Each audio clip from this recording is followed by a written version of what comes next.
What's going on, everybody? Jack Acid with ApexHead.com, bringing you episode 6 of the F1 2013 I Am No Expert Career Mode series. And today with Team Lotus, we are competing in Monaco, the jewel crown of the F1 calendar, as many will have you believe. And for the first time in F1 2013, having a look at a custom car setup. Monaco, of all tracks, demands that kind of attention, and so I thought I'd try some of these out. And as some of you may or may not know, I actually had a chance to visit Monaco, the real Monaco, in early October, so had a chance to walk the circuit as well as do a lap and actually have some GoPro footage of that, so I'll post a link in the annotations when that's done. But that was a lot of fun, to say the least, a dream come true. But no dreams coming true here in Q1. Already have set a P15 time, but you can see taking off my front wing and just deciding to pull it back into the garage to see if I can escape Q1 without any more laps needing to be done. And sure enough, we hang on by the skin of our teeth here in P15, and that is just good enough to get into Q2. Don't typically qualify very well at Monaco. Like I mentioned, very, very demanding and stressful track for me. My hands are usually pretty cramped by the end of it all. So here in Q2, let's see how we do, getting up into a P3 spot, but of course dropping down, now down into the P10 range at the very end of the session, and that's actually going to be good enough to get us into Q3. So that's a pleasant surprise. But now the debate becomes, do we want to go out and put some wear and tear on our option tires or be content with where we're at? As you can see, no rain on the forecast for tomorrow. We are running a dry setup. I burned these options down to 88%. Can go out on the 100%. I definitely have a fresh set, but just not sure if it's worth it. And I think I'm going to just go ahead and sit tight and start off in P10 and see what we can do to make it up on race day. With any luck, we'll be able to make up a couple of positions maybe in turn 1. So here we are moving on to race day and debating on starting off on prime tires, but I think I'm going to go ahead and stick with the options. And of course the other debate with Monaco becomes the fuel load strategy. Going to go ahead and race with normal this time around. I have been running with cautious and actually like it, but just given the nature of the track, going to go ahead and go normal. Let's take a quick look at the starting grid. Sebastian Vettel on pole position with Red Bull right behind him. Fernando Alonso in the Ferrari, and Nico Rosberg in the Mercedes rounding out the top 3. And his teammate Lewis Hamilton lined up right behind him in P4. Weber P5, Massa P6, and Nico Hülkenberg probably getting his best start on the year in P7 in the Sauber. Right behind him, the McLaren twins, Sergio Perez leading Jenson Button in P8 and P9. And Kimi Räikkönen, surprisingly, our teammate down in P11, probably his worst qualifying, and behind him is both Force India cars with Di Resta leading. And the Toro Rosso car having no luck here at Monaco, Ricciardo in P16 and Jean-Eric Vergne in P18. So here we are to start, lined up behind the McLarens. And Sergio Perez cutting on the inside right away, maybe trying to cut off his teammate as we scream down here into turn 1. And here comes Kimi on the right-hand side, don't want to make contact with him. And slight contact there with Hülkenberg, looking for some real estate coming around turn 1.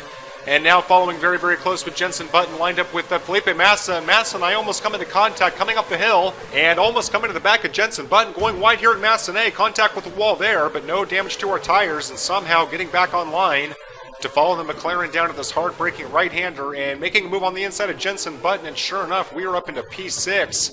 Now coming up to the Grand Hotel hairpin, the slowest corner on the F1 calendar. And trying to keep Lewis Hamilton in our sights. You can see him being a little jerky on the angle here, coming around as we head through the tunnel. And this is our first chance to see what kind of speed we have. Jenson Button obviously going to be hot on our heels. Let's see if we can make a move on Lewis Hamilton while the gaps are small. And not going to have enough room here. Now trying to stay close to Hamilton and making a move on the inside. Do not have the space to get out of the exit though. Not able to get around, did make slight contact with his right rear wheel, and there goes the front wing, or at least damaged, going wide there at turn 12, and that did not take long. And now all of a sudden trying to regain my composure, cutting off the corner here at turn 16. That sequence there, turns 15 and 16, probably one of my least favorite corners on the circuit, just because it's so difficult to get your entry point right. And almost taking off more of my front wing, Jenson Button chasing us down here at the start-finish straight, here at the end of lap 1, up into P6. But for how long? Able to get around turn 1. Unfortunately, Jenson Button not able to make a move. Right now running about 1.3 seconds behind Lewis Hamilton and going a little bit wide coming down into the hairpin. And Jenson Button, again, extremely anxious and going wide here. And here comes Jenson Button on the outside. But fortunately able to cut him off. And all of a sudden really having problems with the car. Basically just not racing very well, to be honest with you. Still trying to find all my apexes. I did practice a bit, but been a little while. Almost going wide coming out of the tunnel. Now coming down the New Novella chicane and way too fast, cutting off the corner. There's Lewis Hamilton, but once again getting another warning from the stewards. I've got to get my angles right if I want to stay in this race. So now skipping all the way to the end of lap 8 for our pit stop, and you can see maintaining a P6 position. My tire's pretty orange. And we also have the front wing change, so that's going to mean that the pit stop's going to be extra long. Hopefully we can beat out Jensen, but I've got a feeling we won't. He did come in behind us. And getting out from the team in, 5.7 seconds, just over. And sure enough, coming in behind Jensen Button, so that's disappointing. And it looks like right now we'll resume in P12, but let's see who's coming down the start-finish straight, see if anyone has something to say about that. And the engineer reminding us to stay inside the white line, but in Monaco's case, it's actually the yellow line. Extremely tricky pit exit, so easy to get a penalty. Almost coming to the back of Jensen Button because of how slow you have to go to get around there, but not able to get in front of Jensen. And let's see if we can make up some ground coming around Massenet. Does not look like it just a little bit, but the McLaren just too swift for us. So let's see what we can do with patience. Now coming here at the start of lap 10, getting around our teammate Kimi Räikkönen, and up into P9 just like that. Now trying to chase down the Force India car of Adrian Sutil. And contact there with the wall, but fortunately only slowing us down just a little bit. Don't actually make any damage to the wheel. Just trying to stick with Sutil coming around Casino, and let's see if we can make a move on him at turn 5, just like we did with Jensen Button on lap 1, and sure enough, able to get around the Force India car and get ourselves up into P8. So now skipping ahead to the same part of the track here on lap 11, and again having a little bit of problems going wide there, and a little bit wide here, scraping the wall and slowing down, and there goes Adrian Sutil. He's able to get around us, but thankfully able to get the position back there at turn 7. So now skipping ahead to lap 14, trying to get caught up with Sergio Perez and coming in too fast into the chicane yet again, hip to hip coming out of the exit. And getting a warning from the stewards to not corner cut the third one. And slight contact there with Sergio Perez coming around turn 12. Very, very dangerous. Let's see what happens here at turns 15 and 16. And slight contact there with the McLaren, trying to get around him here. And remember, Sergio Perez and I had a very aggressive duel back at Catalunya, and that has carried over here at Monaco. He and I making slight contact with each other. And hopping the curb there, able to activate the DRS, but the McLaren very, very swift in a straight line.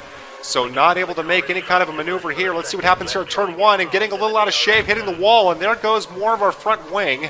More damage to the front wing, so we're going to have to bide our time yet again. Let's see if we can make things a little bit cleaner here at the chicane. Yes, much cleaner this time. Trying to get Sergio Perez lined up for an overtake before time runs out. And just noticed in my excitement that we've actually been bumped up to P7. Not sure what's happened. I didn't overtake anybody else, and Perez P6 now. So have to think that possibly one of the front runners has retired. So here with 2 laps to go, turning up our fuel mix.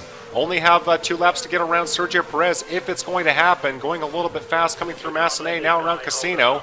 And let's see if we can make a move coming down here into turn 5. Able to cinch up the gap, going a little bit wide there. And I cannot overstate, you do not want to be going too fast around these corners. You will lose time. Even though it feels like you're braking too soon, you probably aren't. And it just takes so long to master. So now let's see if we can get our foot down coming through the tunnel. And again, now just have just over a lap to go, really. And let's see if we can make a move on Sergio Perez coming down the Novella chicane. Very, very tight. And getting a corner cut yet again. Have not gotten a penalty for it yet, and that was pretty marginal. And very swift through turn 12, also known as Tabak, and it's little things like that that can make all the difference. And now getting caught up with Sergio Perez coming through the chicane and shooting right in front of him on the inside. And now getting a warning from the stewards for causing a collision that was actually inadvertent. I wasn't intending to overtake there, but the gap was there. And we are up into P6, but let's see if Sergio Perez can make it back up here at the start-finish straight. He does have his DRS. I am out of curves, of course, getting that back here, but Sergio Perez running out of time. And you can see taking that corner extremely tight. So easy to slide off and hit the wall. I've already banged my wheel a few times. But fortunately for us, here at the end of the race, able to maintain our gap to Sergio Perez and finish in P6 here at Monaco. And that is a very pleasant surprise. Don't typically have a lot of luck at Monaco. Able to beat team expectations and finish in 6th spot. Let's take a look and see who retired. One of the front runners, there it is, Fernando Alonso, P20.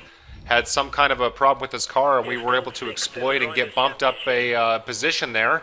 And we are still maintaining our 2-point gap to Kimi, able to actually gain a couple points, but still 77 points behind Sebastian Vettel, but still have plenty of season to go. we'll see how far the Lotus can take us. I want to thank you guys for taking the time to watch this video. I hope you have enjoyed it. I'll be lining up for Canada here soon enough. And if you're bored in the meantime, feel free to check out my young series, Tales from the Paddock, which is kind of a comedy series based on the F1 2013 game. And it's a spin-off from my Tales from the Grid series. If you haven't checked that out, you can find them in the playlists. Gonna leave you here with some race highlights as I enjoy the fact that I don't have to see this track again for another season. I'll look for you at the next one. Thanks again.